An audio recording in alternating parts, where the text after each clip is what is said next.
Hello everyone, welcome back to subject venture. Indigo by Satyajit रे।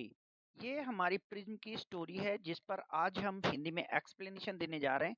इसके पहले अतिथि और कुकी स्टोरी को हम कवर कर चुके हैं। उसके ये वीडियो चैनल पर अवेलेबल है, आप उन्हें देख सकते हैं। बहुत समय न लेते हुए आज हम इंडिगो पर डिस्कस करेंगे। तो यहाँ पे हम स्टोरी इन डिटेल को देख सकते हैं।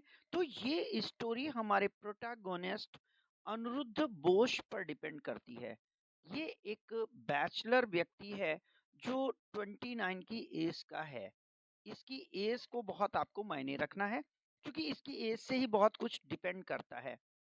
एक्चुअली ये एज जो होती है, ये एक ड्रीमर की एज होती है, एक सपने देखने वाले की एज होती है, जो अपने ख्यालों और अपने उन एहसासों के साथ रहता है, जिसे वो ज़िंदगी में पूरा करना चाहता था। अनिरुद्ध बोस एक राइटर था, जो अपने आप को इंडिगो कल्टीवेटर से जोड़ करके देखता था, क्योंकि वो बिहार का रहने वाला था और बहुत कुछ इंडिगो कल्टीवेटर्स और फार्मर के साथ बिहार में इनजस्टिस हुआ था। तो उसका ये अपने आप को एक पार्ट मानता था, जिसके कारण इस स्टोरी की होने वाली घटनाएं उससे कोरिलेट करती हैं। तो आइए स्टोरी को शुरू करते हैं। और इसी अनुद्रा बोस के उसमें पहला क्वेश्चन बन जाता है कि ये स्टोरी फर्स्ट पर्सन में बताई गई है। इसका नैरेटर और प्रोटैगनिस्ट दोनों का दोनों अनिरुद्ध बोस है। तो स्टोरी बिगिन होती है एक प्रोटैगनिस्ट और नैरेटर के माध्यम से, जो कि अपने आप को नैरेट रीडर्स के साथ इंट्रोड्यूस करता है। यानी in the beginning of the story Anirudh Bose अपने आप को आपके सामने इंट्रोड्यूस करते हुए ये बताता है कि वो इस स्टोरी को आपको बताने जा रहा है। आगे आप देखते हैं इस स्टोरी में क्या हो रहा है कि he is a man of 29। आपको पहले मैंने बताया कि वो 29 की एज का एक पर्सन है, जो कि वर्क करता है। कहाँ पर वर्क कर रहा है ये एक एडवर्टाइजिंग एजेंसी पे काम करता है। यानी एक एडवर्टाइजिंग एजेंसी का ये एम्प्लॉय है इस समय। और अपनी राइटिंग स्टोरी यानी अपने स्पेयर टाइम में ये स्टोरी राइटिंग का काम करता था। तो ये एक आप कह सकते हैं कि एक प्रेस रिपोर्टर या न्यूज एजेंसी वर्कर के साथ साथ पार्ट टाइम राइटर भी था। हाउएवर ये कहता है कि पास्ट फ्यू मंथ में he has not written anything, उसने कुछ भी नहीं लिखा था। And he has been reading about a indigo plantation in Bihar and Bengal in 19th century. So recently he was attached to Indigo plantation. ये किससे related है? इंडिगो प्लांटेशन से रिलेटेड है। यही रीजन है कि इस स्टोरी की हैपनिंग्स इसके साथ हो रही हैं। He has red so much about that. यानी ये दैट वर्ड क्या है? Indigo plantation. He consider himself an authority on the subject. यानी उसे ये लगता है, एक हिंदी में वर्ड होता है महारत। महारत का मतलब होता है जहां पर कि आप अपने आप को बड़े काबिल समझने लगते हैं, आप अपने आप को वहां पे नॉलेजेबल समझने लगते हैं। आपको लगता है कि उस स्टोरी के बारे में या उस कंटेंट पे आपको बहुत कुछ पता है। आगे की स्टोरी में देख लेते हैं। ही देन उसके बाद वो बताता है कि कैसे उसका पास्ट रहा है। यानी वो अपनी पास्ट लाइफ के बारे में बताता है। वहां पर कुछ स्टोरीज, कुछ पॉइंट्स हमारे लिए इंपॉर्टेंट है कि वो मोंगियर से था, उसके दो भाई हैं और उनके बारे में ही डिस्कशन आगे है। तो देखिए, he says that he has an elder older brother. उसका एक बड़ा भाई था, who is also a doctor, जो कि एक डॉक्टर है। And has been living in London, और वर्तमान में वो लंदन में रह रहा है। And has no time to return India. यहाँ पे ध्यान रखना है, लंदन के सबर्बन इलाके में एक हॉस्पिटल उसने बताया है। इस हॉस्पिटल का नाम वहां से आप स्टोरी से जरूर नोट कर लें, क्योंकि ये क्वेश्चन पूछा जा सकता है। वो अपने पापा के बारे में बताता है कि his father was a popular physician in Bihar. Physician आप जानते हैं, एक डॉक्टर होता है, who passed away when he was 17 years old. उसके फादर की डेथ 17 साल के एज पर हुई है। And after his death he and his mother shifted to Calcutta to stay with his maternal uncle। यानी वो अपने मामा के यहाँ अपने पापा की डेथ के बाद कैलकाटा शिफ्ट हो जाता है। He got his bachelor degree from Saint Xavier college. उसने अपनी bachelor degree Saint Xavier college से पाई थी। ये बहुत इंपॉर्टेंट एक पॉइंट हो सकता है कि वो अपनी डिग्री कहाँ से पूरा करता है। And soon after that he has got a job in a advertising agency, और उसके बाद वो एक एडवर्टाइजिंग एजेंसी में अपनी जॉब पा लेता है, जॉब सिक्योर कर लेता है। तो despite living in Calcutta, Calcutta में रहने के बावजूद he is unable to adjust with the some habits, अपनी उसकी कुछ की हैबिट्स बिल्टअप हो गई थी इन हिज अर्ली ईयर्स, और ये थी कि डिजायर टू गो अवे। जैसा कि आपने तारापदा के बारे में अतिथि में पढ़ा होगा, वो हमेशा नेचर की गोद में जाना चाहता था। अक्सर वो hustle and Bansal of city life से दूर भागना चाहता था। तो ये ओकेजनली 1 या 2 महीने में अनिरुद्ध बोस की ये हैबिट थी कि वो कोई ना कोई एक टूर बना लेता था और नेचुरल टूर पे वो अपने आप निकल जाता था। when his friend Pramod, who has taken a job in a forest department, Pramod कौन है? इसका फ्रेंड है जो कि इसके क्लासमेट था ग्रेजुएशन के दौरान, और उसके दौरान इसने ये अब फॉरेस्ट डिपार्टमेंट में जॉब पाता है, और write to him to asking to visit him at Dumka, कि वो ढुमका पर फॉर अ वीक और टू, वो 1 या 2 वीक के लिए ढुमका पर आ जाए और वहां पर वो उसके साथ रुके। तो ये 1 या 2 वीक के लिए वो वहां पर जाना चाहता है, और इसी कारण अनिरुद्धा बोस चूंकि being a natural lover person, वो अपने आप को मना नहीं कर पाता है। तो इस तरीके से अनिरुद्ध बोस की ये जो पर्सनल हिस्ट्री है, ये आपको बहुत अच्छे से प्रिपेयर करके रखनी है कि अनिरुद्ध बोस कौन था। तो उसके बाद क्या होता है, फ्रॉम वेरी बिगनिंग, वो कहता है शुरुआत से ही, there were a few hitches in Aniruddha plan to leave early to Dumka. Actually Aniruddha ने ये सोचा था कि मैं 11 o'clock पे, 11 AM पे यहाँ से लीव कर जाऊंगा, और लगभग 6 घंटे की, 6 आवर की जर्नी के बाद मैं बिफोर नाइट अपने फ्रेंड्स के पास पहुंच जाऊंगा। His father's old friend, reason क्या बने कि क्यों वो नहीं जा पाया, उसके पिता के ओल्ड फ्रेंड मोहित अंकल आ जाते हैं जो कि उसको मिल रहे थे, और ये लगभग 10 साल के गैप के बाद मिल रहे थे। ये क्वेश्चन इंपॉर्टेंट हो जाता है कि मोहित अंकल उसको कितने गैप के बाद मिले थे, और यही रीजन था कि अनिरुद्धा बोस उन्हें बहुत जल्दी नहीं छोड़ सकता था, और उसने उनको पूरा 1 घंटे का टाइम दिया, और आफ्टरवर्ड वो लीव करने की कोशिश करता है। ही entertained him for an hour, उसने उन्हें 1 घंटे तक स्टडी किया, या कह सकते हैं उनके साथ डिस्कस किया, and bidding him good bye, उनको गुड बाय बोला। Then his neighbour Bhola Babu stopped him to talk about, to ask question. तो यहाँ पे 11 o'clock पे, जब 11 AM पे इसको जाना था, वहां से 1 आवर्स तो मोती अब ये आपके मोहित अंकल ले लेते हैं, तो यहाँ पे 12 बज जाता है, और 12 बजने के बाद जो भोला बाबू हैं ये आ जाते हैं, और भोला बाबू अनिरुद्ध बोस से भी डिस्कशन कुछ करते हैं, और उससे जानकारी लेते हैं, और उसके बाद उससे कुछ क्वेश्चन पूछ करके अपनी बात कहते हैं। तो यहाँ पर आप देख सकते हैं कि ये जो चीजें थी, यही अनिरुद्ध बोस को थोड़ा डिले कर रही हैं। और भोला बाबू की क्या एडवाइस है, he advised Anirudh that he should have engaged a driver for his journey, उन्होंने कहा कि इतनी लंबी जर्नी के लिए तुम्हें एक ड्राइवर जरूर लेना चाहिए था। Anirudh finally manage to set off, लेकिन अनिरुद्ध ने क्यों ड्राइवर नहीं लिया, क्योंकि उसे ड्राइविंग का शौक था, पहली चीज तो ये है। दूसरी चीज, ही वॉज कॉन्फिडेंट, वो इस बात पे कॉन्फिडेंट था कि वो अकेले ढुमका पहुंचने में अपने आप को मैनेज कर लेगा। Describing is journey through the city and clear blue sky, और वो बताता है कि किस तरीके से शुरुआत में उसकी जर्नी बहुत अच्छी थी और बहुत आसानी से वो चल रहा था, लेकिन फाइनली बीच में होता क्या है, अब प्रॉब्लम्स आती हैं। Suddenly one of his tyre got flat, उसका एक टायर बर्स्ट हो जाता है। He got out of the car to fix it, वो टायर को मैनेज करने की कोशिश करता है। However few miles later he encountered a heavy thunderstorm, और इस टायर बदलने के बाद जब वो आगे चलता है, तो उसे तूफान में का सामना करना पड़ता है, एंड अनदर फ्लैट टायर, और उसका दूसरा टायर भी बर्स्ट हो जाता है। एक्चुअली पहले टायर को जब उसने रिप्लेस किया था, तो उसके पास केवल 4 टायर थे, स्टेपनी अब डिस्टर्ब थी, और बाद में तीसरा एक और टायर बर्स्ट होने के बाद अब अनिरुद्ध के पास कोई ऑप्शन नहीं था। बारिश हो रही थी, नो स्पेयर टायर, उसके पास एक्स्ट्रा टायर नहीं था, नाइट हो रही थी, he decided not to go ahead. और एक्चुअली यहाँ पर ये था कि वो ये भी जानता था कि वो रॉन्ग रोड पर आ चुका है, वो गलत रास्ते पर आ चुका है, और ये बात उसको एक ट्रक ड्राइवर ने बताई जब उसने उससे बात करी। आगे देखते हैं।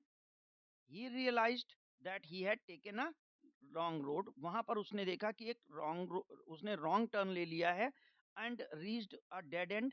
एक ऐसी स्थिति पे जा चुका है जहां पर नो रिपेयर शॉप, कहीं पर कोई गाड़ी ठीक करने की रिपेयर शॉप नहीं, पंचर की दुकान नहीं है। In this moment of confusion, क्या किया जाए, कैसे रात बिताई जाएगी, कहाँ रुका जाएगा, he spotted a light at a distance. उसे दूर पे एक खिड़की पे लाइट दिखाई देती है, दैट लाइक अ विंडो, और उसे वहां पर वो रेक्टेंगल विंडो जैसा दिखाई देता है जहां से उसे लाइट दूर से दिखाई देती है। और इस लाइट के होने का मतलब यहाँ पे कोई ना कोई मैन था जो अनिरुद्ध की हेल्प कर सकता था। तो लॉकिंग हिज कार, वो अपनी कार को बंद कर देता है and with his torch he set out to see if he could find any help, कि क्या वहां पर उसे मदद मिलेगी। In the nearby cottage, पास के कॉटेज में, he met an old man called Sukhan Ram. ये नाम बहुत इंपॉर्टेंट हो जाता है। वो सुखन राम से मिलता है, who was the watchman at the dark bungalow, जो उस डार्क बैंगलो का वॉचमैन था।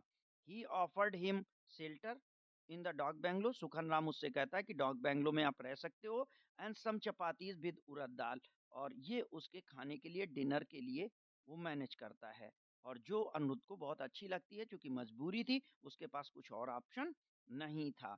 सुखन राम टोल्ड अनिरुद्ध दैट ये bungalow used to be the home of a sahib and English indigo planter. ये डाक बैंगलो एक साहिब का रेजिडेंस था जो कि इंडिगो प्लांटेशन के लिए ठेकेदारी करते थे यहाँ पर ईस्ट इंडिया कंपनी के लिए, और काफी लंबे समय से वो खाली पड़ा हुआ है। आगे आप देखें तो यहाँ पे जब वो फैक्ट्री पे जाता है तो the factory was closed by, factory पास ही में थी। Now only chimney has remained, factory पूरी डिस्टर्ब हो चुकी थी। Anirudh kept candle burning in the bathroom so that no there would be some light in his room, जिससे कि कुछ लाइट उसके कमरे में रहे। he worried about his bath, और वो अब इस समय अपने बारे में थोड़ा परेशान था। he slept with the memory of a play नील दर्पण, the mirror of Indigo fresh in his mind. यही वो बात होती है, इसी के कारण उसे नाइट मेयर आता है, उसे सपना आता है। नील दर्पण, ये जो प्ले था, ये लिखा गया था, और इस प्ले के बारे में ही उसने वहां पर देखा हुआ था, जो प्ले कैलकाटा में प्लेइंग के दौरान उसने रीड किया था। After sleeping for some time at night, Anuruddh was awoke by the sound of scratching on the door. ये उसका पूरा पूरा ड्रीम था, ये आपको याद रखना है। यहाँ पे कोई हलसिनेशन नहीं है। अनिरुद्ध पूरी तरीके से कन्वर्ट नहीं होता है, बट उसको लगता है कि उसका ट्रांसफॉर्मेशन हो चुका है, because he was in dream. From the house, पीछे उसे कुछ डॉग्स के हाउलिंग की साउंड आती है। He could recognise that it was a hound, वो ये देखता है कि एक शिकारी कुत्ता है। When he raised his hand to check the time on his automatic wristwatch, जब वो अपनी रिस्ट वॉच देखने की कोशिश करता है, he was shocked to see it was gone. क्योंकि ये ड्रीम था, उसे लगा कि उसकी रिस्ट वॉच जा चुकी है। एक्चुअली यहाँ पर वो सपना देखता है कि he was converted into a coffee planter, that English Sahib. He jumped out of the bed, इसलिए वो क्या करता है, तुरंत कूद करके बिस्तर से बाहर आता है। Looked out for the suitcase, अपने सूटकेस के लिए देखता है, और वो भी शॉक्ड हो जाता है कि underneath it had also appeared, suitcase भी जा चुका था। He wondered whether there was a thief, कि क्या वहां पर चोर है जो उसके सामान को गायब कर चुका है, हटा चुका है। But he could not have entered in through the barred window, उसने ये चेक किया कि सारा दरवाजा जो है वो इनसाइड बोल्टेड है, अंदर से बंद है, और विंडो में भी, खिड़की में भी पीछे की तरफ रॉड्स हैं, जिसके कारण कोई आसानी से नहीं आ सकता है। Gradually is started to notice more strange happenings, कुछ और चीजें वो नोटिस करता है। Found that his hand had become pale, उसके हाथ में वाइटनेस आ चुकी है, और वो पीलापन आ चुका है। His voice was like a old Englishman, and the clothes that was he was wearing has changed, उसके कपड़े बदल चुके हैं, उसकी बॉडी स्ट्रक्चर बदल चुकी है, और उसका कलर बदल चुका है। When he looked at the room again, जब वो कमरे में देखता है, he found that it has changed completely, कमरे की भी लोकेशंस, फर्नीचर्स और उसकी सिचुएशंस बदल चुकी थी। तो आगे देखते हैं आगे क्या हो रहा है। यहाँ पर he had been transformed into a English indigo planter. His body was not acting on his own accord. इस समय उसकी बॉडी उसके हिसाब से काम नहीं कर रही थी, वो कह सकते हैं कि ऑटोमेटिक गाइडेड एक्शंस कर रहा था। Yet his unconscious mind was that of Anirudh. वो ये समझ रहा था कि he was Anirudh Bose. Unable to control himself, क्योंकि वो खुद को कंट्रोल नहीं कर पा रहा था, he wrote a letter as though he were a English planter before his suicide. वो जैसा कि वो एक इंडिगो प्लांटर हो और जो सुसाइड करने से पहले अपने आप, अपने देशवासियों के लिए अपनी डायरी में कुछ चीजें नोट करता है। He wrote the date 27 April 1868। ये डेट आपको नोट रखनी है। And express the loneliness of his friend had return to the England. वो ये कहता है कि सारे मेरे फ्रेंड इंग्लैंड जा चुके हैं, उसकी वाइफ और उसके सन अब डेड हो चुके हैं। शायद यहाँ पर इसके बेटे का नाम टॉबी है, और जो इंग्लिश मैन है ये आप वहाँ से बुक से नोट कर सकते हैं। And he felt that he could not go back to England because he was sadly past. उसका पास्ट में भी कुछ क्रिमिनल एक्ट्स थे जिसकी वजह से वो अपने मदरलैंड नहीं जा सकता था। He also knew that he had been a brutal master. वो एक क्रूअल मास्टर रहा है जिसके कारण लोकल जो पीजेंट्स हैं वो उसे लाइक नहीं करते हैं। No one of his labourers like him except Mirjan. Mirjan जो उसका ट्रस्टेड बियरर था, जो उसका एक फेथफुल सर्वेंट था, वो उसे केवल लाइक करता था। Other than Mirjan nobody was in the liking of him. And then ही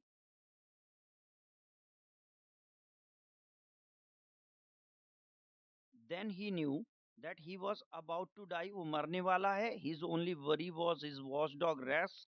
वो अपने कुत्ते रेस्क के लिए बहुत परेशान था, क्योंकि he was sure that he would be stoned to death। वो जानता था कि जैसे ही वो मर जाएगा, लोकल पीपल उसके कुत्ते को मार डालेंगे आफ्टर हिज डेमाइस, उसकी डेथ के बाद। And then he suddenly stopped writing. उसके बाद वो पत्र लिख अपनी डायरी में नोट करना बंद करता है। Anirudh could not stop himself. यहाँ पे अनिरुद्ध अपने आप को नहीं रोक पाता है। He reached for the pistol. वो ड्रॉर के नीचे से पिस्टल निकालता है। When he called out for Rex, वो उसके बाद रेक्स को बुलाता है। And his voice was in a deep an English indigo planter. इस समय वो इंडिगो प्लांटर जैसे ही बिहेव कर रहा था।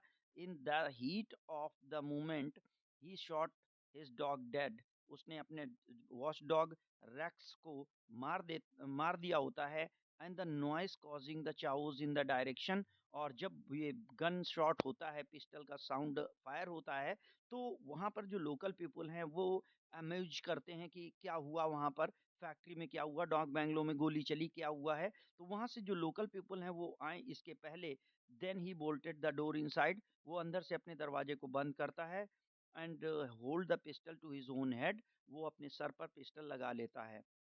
यहाँ पर इंडिगो कॉफी प्लांटर को मरते हुए नहीं दिखाया गया है, बट सर्टेनली ये केवल एक ड्रीम था, जिससे कि ये बात क्लियर हो जाए कि उस इंग्लिश कॉफी प्लांटर ने अपनी सुसाइड की थी। He then lost his unconscious. वो अपने आप को बेहोश पाता है। Then he woke up in the next morning. उसके बाद उसे जब अगली मॉर्निंग जगाया जाता है। This was 28 April. और ये 28 अप्रैल की बात है। इन द प्रेजेंट डे, आज के दिन, everything was now normal and dark bungalow was on his old stage. और डार्क बैंगलो अपनी ओल्ड स्टेज पर आ चुका था। तो इस तरीके से यहाँ पर आप ड्रीम का एंड देखते हैं। ये डिलैपिटेटेड एंड पोस्ट इंडिपेंडेंस कंडीशन में आ चुका है। तो यहाँ पे आप अनिरुद्ध बोस के जो ड्रीम है वो ड्रीम फिनिश हो जाता है, समाप्त हो जाता है, और प्रेजेंट डे की बात होती है। Indigo factory had just a ruined chimney. इस समय इंडिगो फैक्ट्री में केवल एक चिमनी बची होती है। Aniruddha doubted if anybody would believe. यहाँ पर उसे सुखन राम द्वारा जगाया जाता है। ये बात आपको याद रखनी है। यहाँ पर नॉकिंग हो रही होती है और ये सुखन राम की नॉकिंग है। वो उसको बताता है कि साहब आपकी हम टी ले आए हैं, और यहाँ से आधे घंटे की 30 मिनट की जर्नी पर आपको रिपेयर शॉप मिल जाएगी, और वो 7 o'clock पर ओपन हो जाएगी। तो इस तरीके से सुखन राम मॉर्निंग में उसे न्यूज़ देता है। This is unbelievable incident took place on the 100th of anniversary of the English indigo planter. और ये जो इवेंट थी जो अनिरुद्ध बोस के साथ हुई, ये उस इंडिगो कॉफ़ी प्लांटर के 100वीं डेथ का 100 ईयर था और जिसके कारण कहीं न कहीं ये एक दोबारा से ड्रीम अनिरुद्ध बोस के माध्यम से उसने फिर से उसकी सोल कह सकते हैं या वहाँ की हैपनिंग्स कह सकते हैं, उसके माध्यम से दिखाया गया। So here we have concluded this story and I hope it is useful. If you find it useful, kindly share to your friends also. Thank you for watching.